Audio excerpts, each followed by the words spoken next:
गुरु ब्रह्मा गुरु विष्णु गुरुदेवो महेश्वरा गुरु साक्षात परब्रह्मा तस्मै श्री गुरुवे नमः।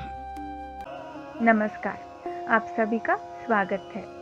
अध्याय 7 श्री समर्थ सद्गुरु नरसिंहेश्वर महाराज के साथ जमखंडी, भाग 1। बाल्यकाल और सद्गुरु नरसिंहेश्वर महाराज का सानिध्य। प्रेम से बोलिए सद्गुरु श्री रामकृष्ण महाराज की जय।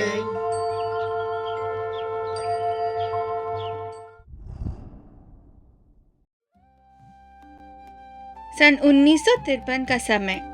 गोविंदराव कुलकर्णी का स्थानांतरण भुसवल से मिरज हो गया। परिवार ने नए शहर में बसने का निर्णय लिया। छोटा सा रामकृष्ण का प्रवेश मिरज के प्रसिद्ध 1 नंबर स्कूल नीलकंठराव जोशीवाड़ा में कराया गया। अब तक रामकृष्ण कर्नाटका में कन्नड़ा माध्यम से पढ़ता आया था, लेकिन मिरज महाराष्ट्र का शहर था, जहां मराठी माध्यम की शिक्षा व्यवस्था चलती थी। 5वीं कक्षा को वहां इंग्लिश पहली क्लास कहा जाता था। अचानक भाषा, विषय और पद्धति बदल गई। बालक पर जैसे नया बोझ आ पड़ा। नया शहर, नई भाषा, नई लिपि, सब कुछ अलग। परंतु पूर्व जन्म के पुण्य और उसकी सहज प्रतिभा ने उसे जल्द ही इस परिस्थिति में ढाल लिया। 1 वर्ष में ही उसने अच्छी प्रगति की। गोविंदराव को बालक पर बढ़ता दबाव का ध्यान आया। अतः 1944 में उन्होंने उसे पुनः उसी इंग्लिश पहली कक्षा में बिठा दिया, ताकि उसका आधार मजबूत हो सके। इसी समय समर्थ सद्गुरु नरसिंहेश्वर महाराज ने संकेत दिया कि वे रामकृष्ण का उपनयन संस्कार इंचगिरी में करेंगे। निर्धारित दिन कुलकर्णी परिवार रामकृष्ण को लेकर इंचगिरी पहुंचा। वहां गुरु ने पहले लागू रुद्राभिषेक कराया और साथ ही उस पिशाच का निर्वाण किया जो गुंडोपत के वंश पर संकट का कारण बना था। फिर वैदिक रीति से संस्कार आरंभ हुआ। मंत्र उच्चार गूंज उठा। उसी समय मानो अदृश्य लोक से स्वयं गायत्री देवी प्रकट हुई और उसी मंत्र का उच्चारण किया जो गुरु ने दिया था। ये दृश्य सबको अद्भुत लगा। नरसिंहेश्वर महाराज ने आनंद पूर्वक बालक का उपनयन संस्कार संपन्न किया। उसे द्विज बनाकर दूसरा जन्म दिया। यहीं से भक्ति का बीज उसके जीवन में रूपित हुआ। 1945-46 में परीक्षा समाप्त कर रामकृष्ण छुट्टियों में अपने गांव ऐगली पहुंचे। तभी जमखंडी से महाराज का पत्र आया। गोविंदराव, रामकृष्ण को हमारे पास सेवा के लिए भेजे। गुंडोपत और सरस्वती बाई ने उसे किधर, कहाँ, कैसे जाना है समझाकर जमबग्गी जाने वाली बस में बिठाया। मन ही मन गुरु का नाम लेते हुए उन्होंने विदा किया। बस जमबागी पहुंची। वहां से कृष्ण नदी पार करनी थी। चौड़ाई और गहराई नदी देखकर बालक डर गया। नाव में पैर रखते ही उसका मन थरथरा उठा और वह रुक गया। तभी सिद्धांत साकार हुआ। अंतरात्मा ही सब चलाता है। 84 लाख योनियों से लेकर हरिहरा तक सब में एक ही आत्मा है। बालक के हृदय की पुकार अंतरात्मा तक पहुंची। तभी अचानक एक तेजस्वी योगी प्रकट हुए। उन्होंने स्नेह से बालक को पकड़कर नाव में बिठाया, नदी पार कराई और पल भर में ही अदृश्य हो गए। बालक का भय दूर हो गया। भीतर एक नई शक्ति का संचार हुआ। वह साहस पूर्वक बस पकड़कर जमखंडी पहुंचा। जमखंडी बाजार के बीच हनुमान मंदिर के पास उतरकर उसने बलवंतराव की दुकान खोजी। मुस्कुराता हुआ बालक सामने खड़ा हुआ देख के बलवंतराव ने तुरंत पहचान लिया।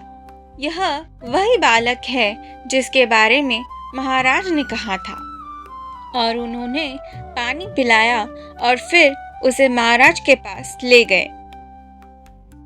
दरवाजे पर प्रवेश करते ही बहन शांताबाई चावल बीन रही थी। बालक को देख वे दौड़कर आई। माँ जैसा स्नेह जताया, उसके हाथ पांव धोए। थोड़ी देर में जिन्नापन और गंगूबाई भी आ पहुंचे। सब ने हर्ष उल्लास से उसका स्वागत किया। तभी ध्यान कक्ष से नरसिम्हेश्वर महाराज बाहर आए। तेजस्वी मुखाकृति, शांत नेत्र। बालक ने प्रणाम किया। महाराज प्रसन्न हुए। तब महाराज उसे अंदर ले गए और उसे 2 केले दिए। इसके साथ ही महाराज ने शांताबाई से बालक को दूध देने के लिए कहा। सब कुछ लेने के बाद बालक को नींद आने लगी, इसलिए उन्होंने उसे चारपाई के नीचे सुलाने को कहा। इसके बाद नरसिम्हेश्वर महाराज ने सभी को संबोधित करते हुए कहा, मेरा शरीर कुछ ही दिनों में नष्ट हो जाएगा। मैं आत्मा अविनाशी हूँ, लेकिन इस शरीर ने आप जैसे साधु संतों की सेवा की है। यह शरीर नश्वर होते हुए भी कर्म और पुण्य प्रदान करने वाला है, इसलिए मैंने इसे बुलाया है ताकि इसके पुण्य का कुछ हिस्सा इस बच्चे को मिले। आप लोग भी बच्चे के भविष्य के लिए शुभकामनाएं दें, क्योंकि मैं यह सब केवल बाबूराव की भक्ति की निरंतर बनाए रखने की इच्छा से कर रहा हूँ। यह मेरे लिए कुछ भी नहीं है, यह आप लोगों के लिए और आपके भविष्य के वंशजों के मार्गदर्शन के लिए है। यह सुनकर जिन्नप्पन ने खुशी से राजाधिराज सद्गुरुनाथ श्री भावसाई महाराज की जय का जयकार लगाया। महाराज ने आगे कहा, जिसके पास शुद्ध ब्रह्म ज्ञान हो और जो स्थूल क्रिया का साधन हो, वही सद्गुरु अपनी आंखों से दिखाता है। जिस पुरुष के पास शुद्ध ब्रह्म ज्ञान हो, वह हमेशा साधना में लगा रहता है। वह पिछली परंपरा की सभी गतिविधियों को भी नहीं छोड़ता, बल्कि उनका अभ्यास करता है, जैसा ध्यान, उपासना और स्त्री, धन या भूमि की लालच नहीं रखता। वह अपनी वास्तविक अवस्था के ज्ञान में रहता है। वह जनता की सेवा ही जनार्दन की सेवा है मानकर परोपकार की भावना से लोगों को भक्ति मार्ग पर ले जाता है। केवल ऐसे व्यक्ति ही ईश्वर को दिखाने की क्षमता रखता है। इसलिए हमारी परंपरा में किसी भी समय ऐसे महापुरुषों का जन्म होता है। इसलिए योग शिष्यों को तैयार करना हमारी कर्तव्य है। अगर किसी गुरु के पास हजारों शिष्य हो, लेकिन एक भी आत्मज्ञानी शिष्य न हो, तो उस गुरु का धर्म प्रसार व्यर्थ है। यदि एक भी व्यक्ति आत्मज्ञान प्राप्त कर ले, तो गुरु का कार्य सार्थक हो जाता है। शाम हो गई। महाराज ने बालक से चुरमुरी यानी मुरमुरे मंगवाए, भजन किया और फिर ध्यान करने बैठ गए। बच्चा भी वहीं बैठ गया। फिर 12 बंग के बाद सभी ने भोजन किया। महाराज रोज रामकृष्ण से अपने पैर दबवाते थे। इससे पहले वह कह देते, जब मेरी तीसरी खराटे की आवाज आए तो तुम बाहर चले जाना। वह दोपहर में भी इसी तरह सेवा लेते थे, ताकि बच्चे को कोई परेशानी न हो, लेकिन सेवा भी हो जाए। दिनचर्या में बालक को अनेक सेवाएं सौंपी गई। शाम को भक्तों के घर जाकर भजन के लिए बुलाना, भोजन के समय पानी परोसना, दोपहर में पैर दबाना। गुरु ने कभी हंसी तितौली में कभी कठोर अनुशासन में उसे संस्कारित किया। भजन में ताड़ा गलत बजाने पर गुरु ने स्वयं उसके हाथ पकड़कर ताड़ा बजाना सिखाया। दासबोध की आरती कंठस्थ करने का आदेश दिया।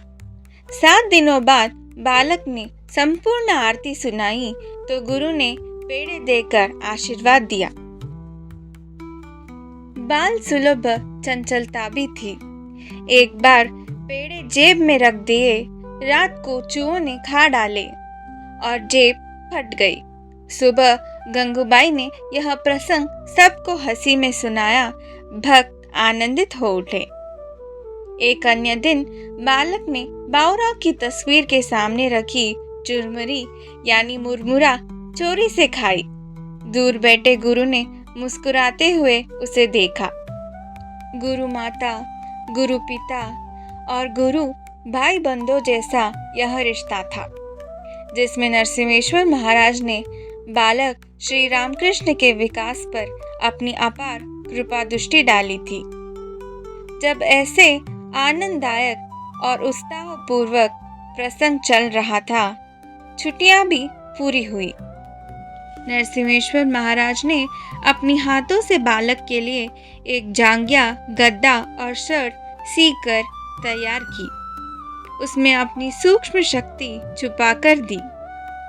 उसे विदा करते समय उनकी आंखें भीग उठी, मानो माँ अपने पुत्र को विदा कर रही हो। कुछ ही समय बाद महाराज अस्वस्थ हो गए। 16 जुलाई 1933 को उन्हें मिरज के मिशन अस्पताल लाया गया। 8वीं यानी इंग्लिश चौथी कक्षा में पढ़ रहे रामकृष्ण प्रतिदिन दूध लेकर आते। एक दिन उन्हें निकलने में देर हो गई, इसलिए उन्हें दूध नहीं मिला। जब बच्चे ने उस दिन महाराज को यह बात बताई तो महाराज के चेहरे पर उदासी छा गई। यह जानकर रामकृष्ण को लगा कि उनके स्वास्थ्य के लिए दूध बहुत जरूरी है और उन्हें एहसास हुआ कि उन्होंने गलती कर दी। अगले दिन से उन्होंने कभी देर नहीं की। एक दिन नरसिम्हेश्वर महाराज ने बालक रामकृष्ण को, जिसने फल की इच्छा लिए बिना भगवान के प्रेम के लिए संपूर्ण भाव से सेवा की थी, गुरु ने उसे अपने पास बुलाया। उसके शरीर पर हाथ फेर कर आशीर्वाद दिया। वह स्पर्श गुरु के सगुण शरीर से अंतिम संपर्क का दिन था। 1 अगस्त 1947 को समर्थ सद्गुरु नरसिम्हेश्वर महाराज ने देह त्याग किया, परंतु अपनी सूक्ष्म शक्ति शिष्य के हृदय में रूप कर वे अमर हो गए।